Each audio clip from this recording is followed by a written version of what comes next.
রাজধানীর মোহাম্মদপুরে একটি বাসায় মা এবং মেয়েকে কুপিয়ে হত্যা করা হয়েছে। ঘটনার পর থেকেই পলাতক ওই বাসার গৃহপরিচারিকা।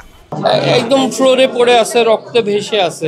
আমার ভাগ্নিরে হাসপাতালে পাঠাইছিল, ওখানে মানে এখানেই মারা গেছিল, ওখানে পাঠাইছে যে আর বোনের এই ঘাড়ের এখান থেকে মাথার পিছর থেকে অনেক রক্ত ভেসে গেছে। ওই কাজের মেয়েই রক্তটা ঢাকার জন্য কম্বল, তারপরে ওই বিছনা চাদর এগুলো করছে। সে ঠান্ডা মাথায় মার্ডার করে লুটপাট করছে, শাওয়ার কমপ্লিট করে আমারই ভাগ্নির স্কুল ড্রেস পরে সে মুখে মাস্ক দিয়ে হেজাব করে ঠান্ডা মাথায় বের হয়ে গেছে। গৃহকর্তা আজিজুল ইসলাম ৮ ডিসেম্বর সকালে কাজের উদ্দেশ্যে বেরিয়ে গেলে দুপুর ১২টার দিকে ফিরে এসে স্ত্রী মালাইলা আফরোজ এবং মেয়ে নাফিসা বিনতে আজিজকে রক্তাক্ত অবস্থায় দেখতে পান। মেয়েকে জীবিত অবস্থায় পেলেও হাসপাতালে নেয়ার পর মৃত্যু হয় তার। আমি আমার মেয়ের কাছে মোহাম্মদপুর সোসাইটিতে আমি ছিলাম। আমার ভাইটা 11:30টার দিকে মনে হয় সম্ভবত হবে, আমাকে ফোন দিয়ে আমাকে জোরে করে খালি কেঁদে উঠলো, বড়াপা আমার সব শেষ, আমার নিনা আমার নাফিসাকে শেষ করে ফেলছে।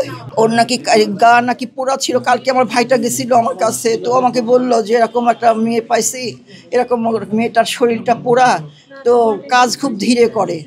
তো আমি বললাম যে ভাই, কাজের মানুষ পাওয়া এখন খুব কষ্ট, একটু মানায় নিয়ে মানে কাজ করতে হবে, সব কাজের মানুষদেরই এখন এরকম একটা ব্যাপার।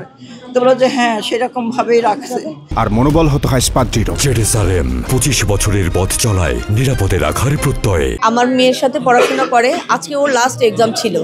আমরা স্কুলে ওর জন্য ওয়েট করছি, ও আসবে। ও না আসার কারণে আমরা যখন দেখতে পাচ্ছি যে কেউ আসেনি, তখন আমাদের সাথে এক ভাইয়াকে ফোন দিয়ে বললো যে কি ব্যাপার এখনো আসেনি। তখনই বললো যে ভাবি আমাদের এখানে একটা ঘটনা ঘটেছে। তাই তখনই আমরা এটা আসলে ছুটে আসলাম এখানে, যে আসলে ঘটনাটা কি এটা দেখার জন্য আমরা এখানে এসেছি। বিষয়টি নিশ্চিত করে তেজগাঁও বিভাগের মোহাম্মদপুর জোনের সহকারী পুলিশ কমিশনার মোহাম্মদ আব্দুল্লাহ আল মামুন বলেন, মোহাম্মদপুরের শাহজাহান রোডে মা এবং মেয়ের গলাকাটা মরদেহ উদ্ধার করা হয়েছে। ঘটনায় বাসার গৃহপরিচারিকাকে সন্দেহ করা হচ্ছে। তার নাম পরিচয় নিশ্চিত হতে কাজ করছে পুলিশ।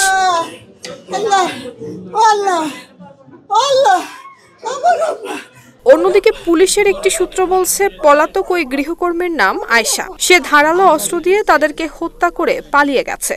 এছাড়া ঘটনার সিসিটিভি ফুটেজ সংগ্রহ করেছে পুলিশ। সেই সাথে হত্যায় ব্যবহৃত দুটি ধারালো ছুরি বাথরুমের বালতির ভেতর থেকে উদ্ধার করা হয়েছে।